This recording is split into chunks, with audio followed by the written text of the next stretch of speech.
welcome to Beyond Sunday. Brandon Walters, James King, and we're back.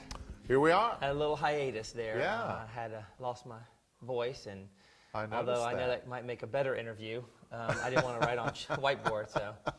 So we're back. We've got Okay. some other stuff to talk about. All right. So today, I think we'd like to talk about how you handle just the stuff that comes up in your life. You know, the bad stuff, or for instance, let's say you are conversing with a person and they just lash out at you. You know, somebody's mad at you for something. They lash out at you, and your first tendency, of course, is to lash back. You know, Right. I mean, it's the first thing that pops in your head. You're just Yes, ready you to could roll. cold cock them. Yes, you could do that.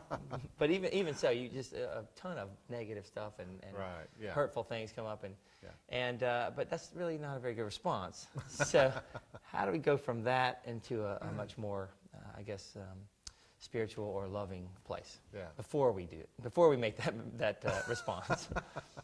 Okay. Well, you know, many times when we're in situations with people, you know, that we are in relationship with, there's typically a history we have with them.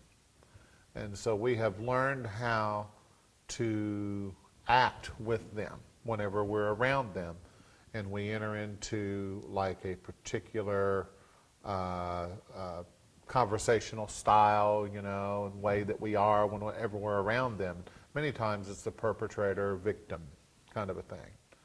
And so it just depends. If we see ourselves as the victim, then we respond from all the hurt, the anger, the fear, the frustration that we have that has been building up inside of us.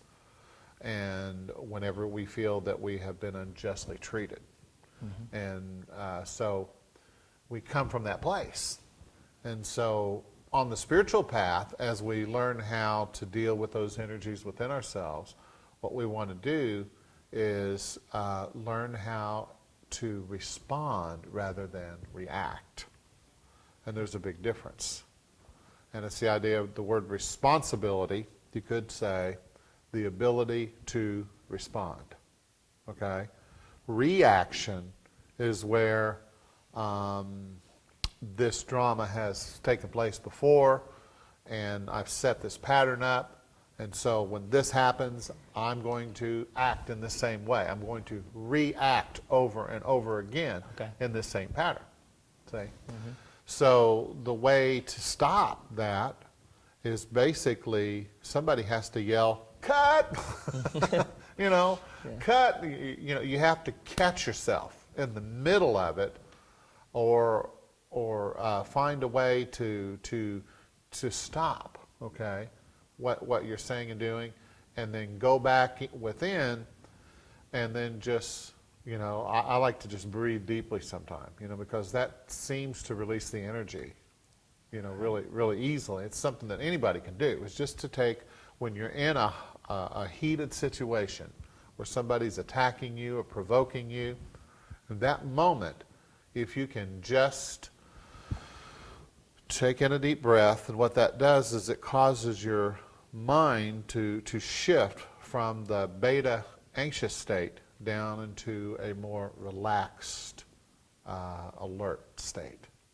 And so in that state, when I, instead of reacting in the same old way that I always have, then I can just go ahead and just respond to them. Does that make sense? It does. The first thing I think about, though, is there's a part of you that, and I'm sure it's an egoic part that just goes, but I don't want to get walked on. You know, I can't let them win, I guess, so to speak, or, you know, I'm not going to stand up for myself. Yeah. And so that tends to almost help you rationalize or justify going there. And it depends on what you want and what you want the outcome to be in the situation. Do you want to win? Do you want to defeat them? Do you want to put them down and be the conqueror, you know, and be the dominator? Or do you want to facilitate the situation and bring forth the highest and best good for all that are involved? So you have to decide that, you know. Well, and that's, I mean, that's the obvious answer is I want to facilitate, but Right. that's not what your body screams at you at that moment. Yeah, You yeah, know? yeah. So that's Yeah. the hard part, is how do you get to that, I don't know, that point where you're in this energy that's just, and then have the quick shift. Right. Even to remember, Yeah. that's a big part of it. Is like you Yeah. got to get yourself there, but you got to remember before I do that. Well, you get plenty of practice. Oh, yes, you do. You know, Yes, there's you do. never. Heck, driving down the road, you can get some practice. right? Absolutely. There's always somebody that, that's going to be, upset about something, because it's because of the ego system that we live in. So if you decide that, you want the highest and best outcome, you want to act in a way that is for the highest good of the other person and for yourself. And so it's like, there's so many opportunities that we have, challenges that come our way. And I think that's the reason we're here on this planet, is to have these challenges. It's a school, and some of us, are getting our graduate's degree. And some of us, are getting our master's degree. And some of us are, we're still in kindergarten, so to speak. And so when you have all of this going on, all this diversity and variety, then it really is a challenge. And so you decide that, hey, I want to walk in a peaceful, loving way with people. I want to get along with people. I want to work things through. I want to see the highest good for everybody. And so when you have that spiritual value, that goal, then every situation you're in, you use as an opportunity to learn how to meet your goal, to reach your goal. And so to me, that's the key. You got to have that goal. It's that being a person. One thing, that being a person of increase. Yes. So I think if you can get that in your head as who you want to be, right, all the time, then you get in a situation like that, and perhaps you can stop and say, how can I be a person of increase here? Yeah. But one thing that got me really thinking about that and really grabbed my attention was the negative effect of doing the other thing. Okay. And it's Yeah. when you put that out, whatever you put out comes back tenfold. Right. If Right. I put out this negative barrage, I don't want that back. Yeah, And that yeah. kind of got my attention a little bit. Like, okay, I can remember. It's almost like negative reinforcement for spanking a child or whatever, Right. for grounding a child, whatever.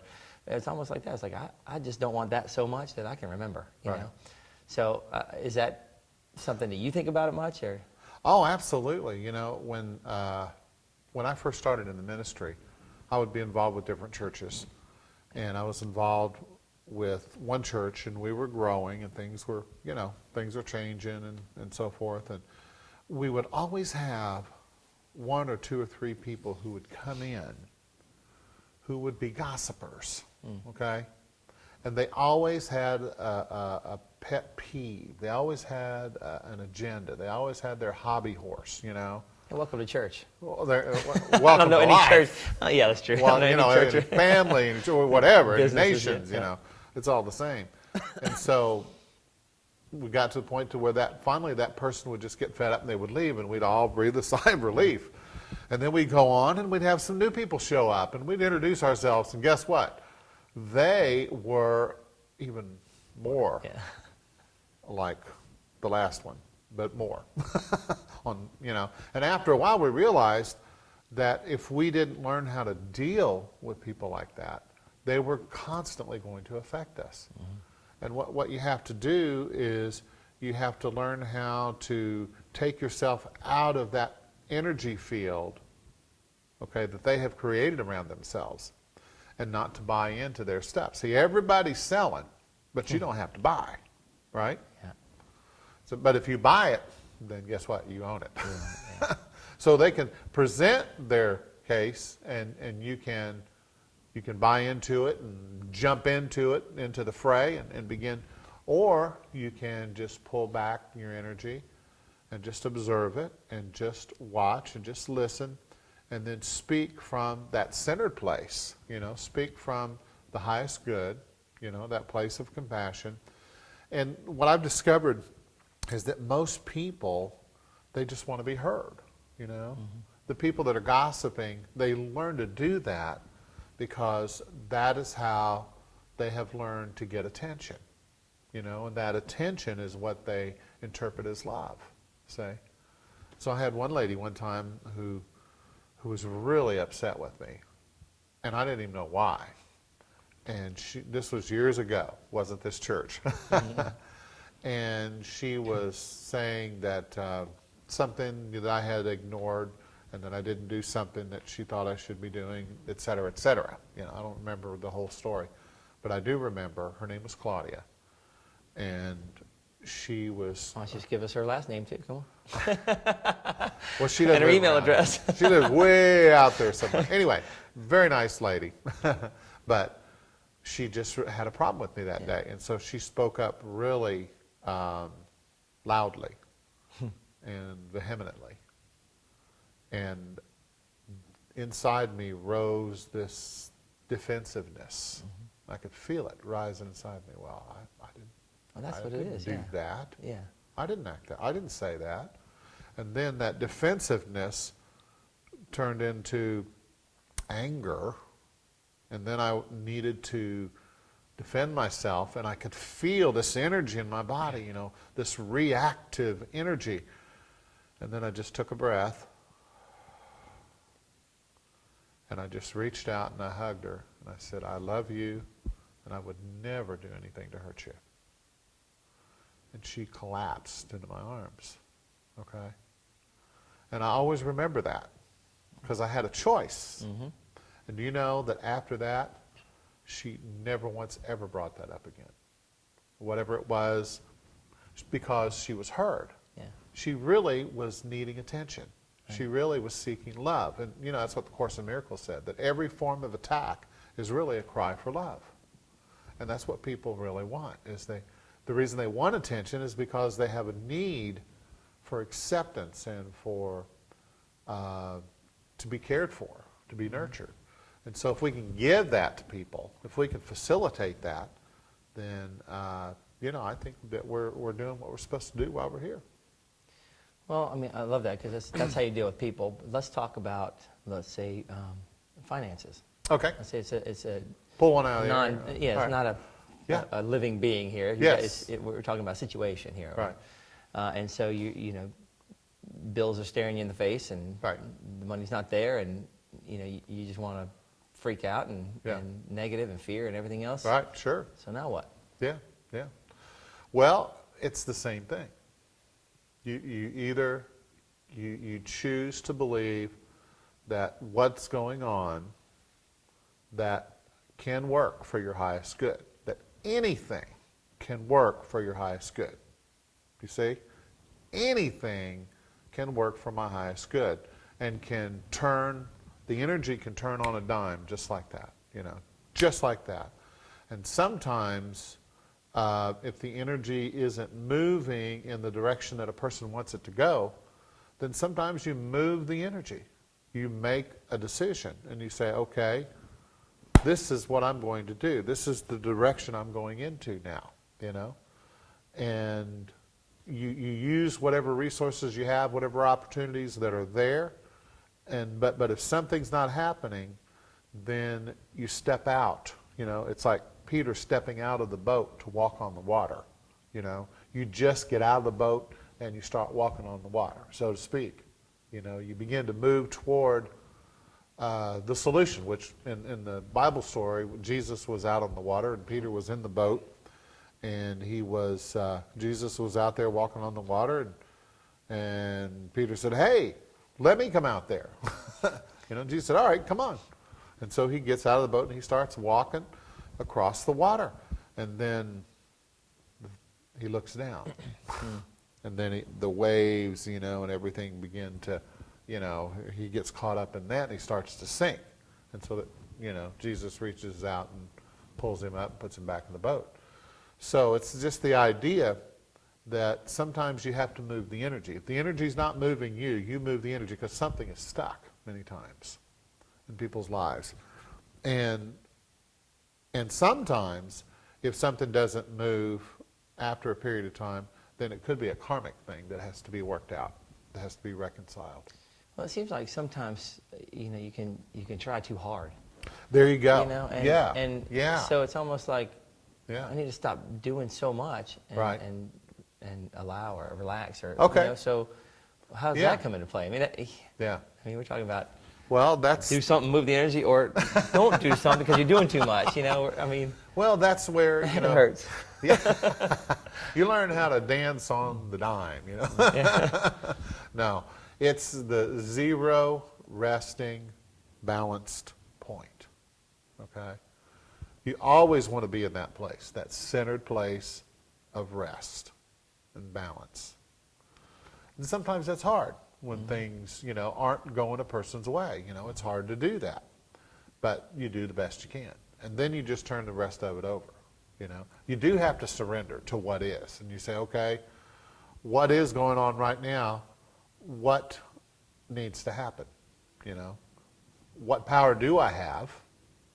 And then what power that I don't have over the situation, then I have to surrender that. So what needs to happen do you think in your head, like, what needs to happen to turn this around? Yeah. How can I move the energy a little bit in a different direction? Because it doesn't take a big shift. Remember, it doesn't take a big shift. A small shift can actually create a big outcome. So just a little shift inside, a little something different, a little different perspective, a little different way of looking at something. And sometimes there may be some bitterness or resentment that's hidden that needs to be excavated out, that needs to be released. Mm-hmm. There might be somebody in a person's life that they need to forgive and just let them be, mm-hmm. and just surrender. And so I think, it just depends on the situation, but the key is to surrender to what is, okay, and say, okay, just look square at the situation and say, okay, this is what is, all right? What can I do about it? Do what I can, and if I can't do anything, then obviously I'm in some kind of karmic situation that the energy needs to work itself out. And so the more I can rest, the more I can stay surrendered. Just allow it, yeah. Then the sooner that this stuff will work itself out, I believe.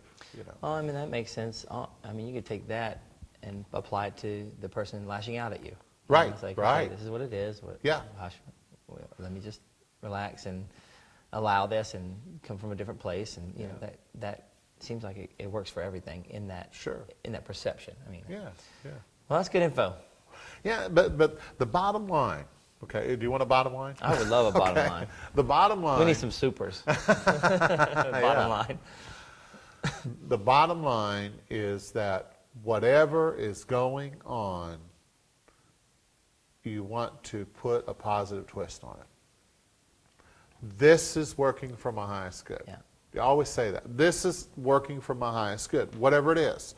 Whatever people are working in your life, or financial situations, relationships, whatever it is, you just continue to put out this belief that says, this is working for my highest good, and will resolve with a positive outcome beyond my expectations. Yes. I can't see from the end. Exactly. But God can. Right. So Right. I don't know what this is all about, but Yeah. I know that it's going to be for something really good. I guess Yeah. is the idea. That's kind of the way I try to keep it in Yeah. mind. It's like whatever this is, Yeah. there's a reason for it, and it's a good thing. You Yeah. know. So that it's not easy sometimes. Oh, yeah. No. Let me tell Not you. when you're right in the middle of it. It's not. Yeah, you're just looking at it all the time. And, Right, And you yeah. know, and that's, I guess part of it is how can you stay Right. in that place when Yeah. you're just surrounded. And You got time everything for a screams quick at you. story? Absolutely. Okay. Had all day. All right. I don't have to edit this. There was a gal I knew, and she, her husband had left her, and with a little boy, and so all of a sudden she had all these bills that he left her with, and she didn't know how she was going to pay them. And so every day she'd get a bill, and she just would open it, and just was like, she's very nervous about it and upset, and just constantly in a bad state of mind. So I said, well, what can you do about it? She said, nothing right now. I said, okay. I said, create a hallelujah drawer, okay? And every time you get a bill, you know what it is, okay? You just put it in the drawer, and then you shut it, and then every time you walk by it, you just say hallelujah. All right? Yeah. And for my highest good.